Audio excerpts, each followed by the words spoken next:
Welcome to all the aspirants. நாம இன்னைக்கு 13 ஜனவரி current affairs பார்க்க போறோம். செஷனுக்குள்ள போற முன்னாடி நேத்துக்கான ஜிகே கொஸ்டின் பார்த்துடலாம். சோ மற்றும் கைவா எந்த மாநிலத்தின் நடனம்? நாகாலாந்து. ரகல் மற்றும் நாட்ராஷ் எந்த மாநிலத்தின் நடனம்? மணிப்பூர். ரணப்பா மற்றும் பைகா எந்த மாநிலத்தின் நடனம்? ஒடிசா. விலாசினி நாட்டியம் மற்றும் வீரநாட்டியம் எந்த மாநிலத்தின் நடனம்? ஆந்திர பிரதேசம். கோவா மாநிலத்தில் இருக்கக்கூடிய பழங்குடியினர் தோடியா, தூபியா, நாய்க்டா, ஜித்தி, வர்லி மற்றும் கவடா. ராஜீவ் காந்தி, சர்தார் வல்லபாய் பட்டேல் மற்றும் மொராஜி தேசாய்க்கு 1991ஆம் ஆண்டு பாரத ரத்னா விருது கொடுக்கப்பட்டிருக்கு. புரந்தரதாசர் தாச சாகித்யா மற்றும் ராகா மாயமௌல கௌலா அப்படிங்கிற புத்தகம் எழுதியிருக்காரு. ஜனாதிபதி தேர்தல் முறை, குடியரசுத் தலைவரால் ராஜ்யசபா உறுப்பினர்கள் நியமனம், இந்த விஷயங்களை நாம அயர்லாந்து நாட்டில இருந்து எடுத்துக்கிட்டோம். சோன்சோகர் கோவாவின் மிக உயரமான சிகரம். 11வது ஐந்தாண்டு திட்டம் 2007 இருந்து 2012 வரைக்கும் நிலுவையில் இருந்துச்சு. இந்த திட்டத்தை ஆரம்பிச்சது சி ரங்கராஜன் மன்மோகன் சிங் தலைமையில. மாநிலத்தின் அட்வொகேட் ஜெனரல் பிரிவு 165 சொல்லியிருக்காங்க. சைஃபுதீன் கிச்லு ஸ்டாலின் பரிசு பெற்ற முதல் இந்தியர். தபாகா இயக்கம் 1946ஆம் ஆண்டு வங்காளத்துல நடந்துச்சு. இந்த இயக்கத்தோட தலைவர்கள் கம்பரன் சிங், நியாமத் அலி. இந்திய ஒலிம்பிக் சங்கத்தின் தலைமை நிர்வாக அதிகாரியாக நியமிக்கப்பட்டவர் யார்? ரகுராம் ஐயர். 81வது கோல்டன் குளோப் விருதுகளில் சிறந்த திரைப்படம் நாடக விருதை வென்ற படம் எது? ஓபன் ஹெய்மர். கருப்பு நுனிய அரிசிக்கு ஜிஐ டேக் அதாவது புவிசார் குறியீடு கிடைத்தது. அது எந்த மாநிலத்தை சேர்ந்தது? மேற்கு வங்காளம்.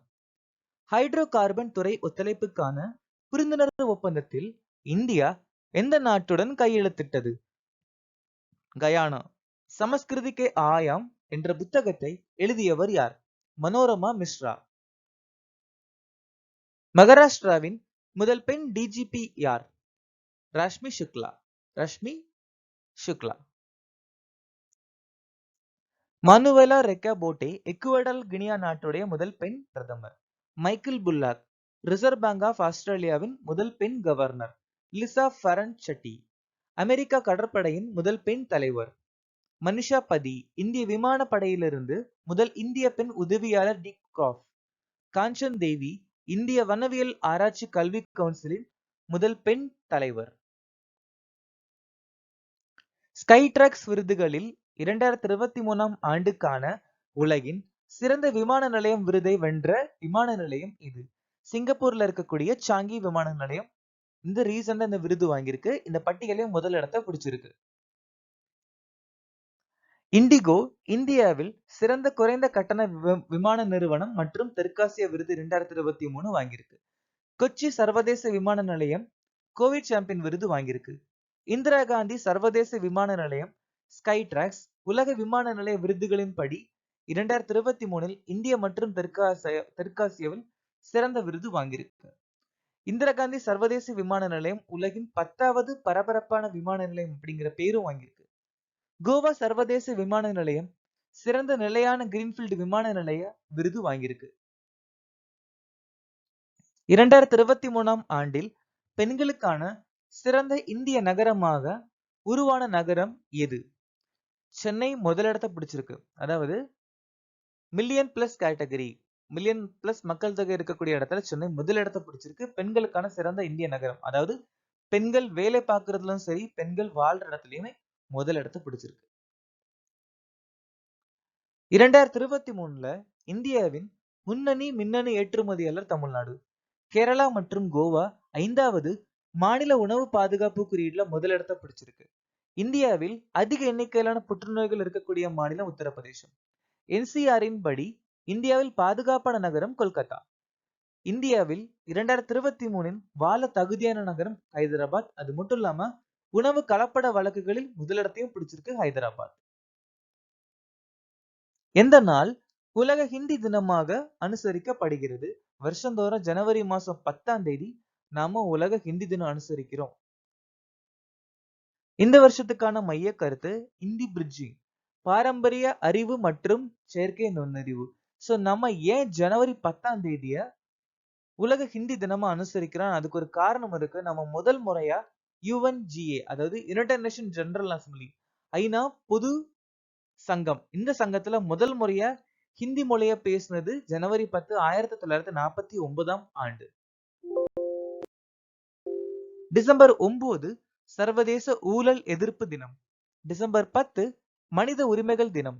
டிசம்பர் 11 யூனிசெஃப் நாள், சர்வதேச மலை தினம். டிசம்பர் 16 விஜய் திவாஸ்.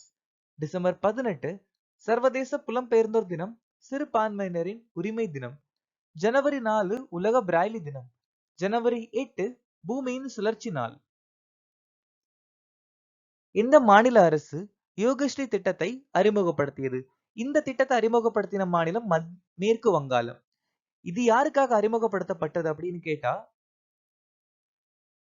SC/ST மாணவர்களுக்கு இந்த திட்டத்தை அறிமுகப்படுத்தியிருக்காங்க. அதாவது யோகஸ்ரீ திட்டம். இந்த திட்டம் மூலமா, இந்த ப்ரோக்ராம் மூலமா என்ன பண்ண போறாங்க அப்படின்னா, SC/ST மாணவர்கள் யாராவது போட்டித் தேர்வுகள்லயோ இல்ல நுழைவுத் தேர்வுகளையோ தயாரானா அவங்களுக்கு இலவசமா பயிற்சி கொடுக்கிற திட்டம் தான் யோகஸ்ரீ திட்டம். இப்போ ரீசெண்டா வெஸ்ட் பெங்கால்ல நடந்த விஷயங்கள் பார்க்கலாம்.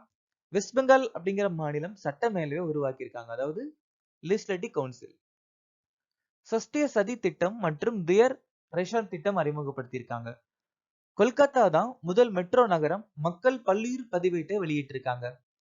பொய்லா பைசாக் ஏப்ரல் 15ஆம் தேதி அறிவிச்சிருக்காங்க. அதாவது வெஸ்ட் பெங்காலுடைய நிறுவன நாளா பொய்லா பைசாக் கொண்டாட போறாங்க ஏப்ரல் 15ஆம் தேதி. யுனெஸ்கோ உலக பாரம்பரிய குழுவின் தலைவராகவும் அதன் 46வது அமர்வை நடத்தவும் இந்தியா எப்போது திட்டமிடப்பட்டுள்ளது? 2024 ஜூலை மாசம் இதை நடத்த போறதா சொல்லியிருக்காங்க. யுனெஸ்கோ உலக பாரம்பரிய கமிட்டியுடைய தலைவர் பொறுப்பு அடுத்த வருஷம் இந்தியாவுக்கு கிடைக்க போகுது. இந்தியா 2023 to 2025க்கான சர்வதேச எலக்ட்ரோ டெக்னிக்கல் கமிஷனுடைய துணைத் தலைவர். அது மட்டும் இல்லாம அடுத்த வருஷம் இந்தியா குவாட் உச்சி மாநாடு நடத்த போறாங்க. 2027ல சிமென்ஸ் வேதியியல் 17வது சர்வதேச காங்கிரஸ் நடத்த போறாங்க. International institute of administrative science வருடாந்திர மாநாடு 2025ல இந்தியால நடக்க போகுது. 5வது காஃபி உலக மாநாடு பெங்களூர் நடத்தி முடிச்சிருக்காங்க. உலக மசாலா காங்கிரஸ் 2023 14வது பதிப்பு மும்பைல நடந்துச்சு. சர்வதேச சர்க்கரை அமைப்பின் தலைவர் பொறுப்பை இந்தியா அடுத்த வருஷம் இந்த வருஷம் வாங்கியிருக்காங்க.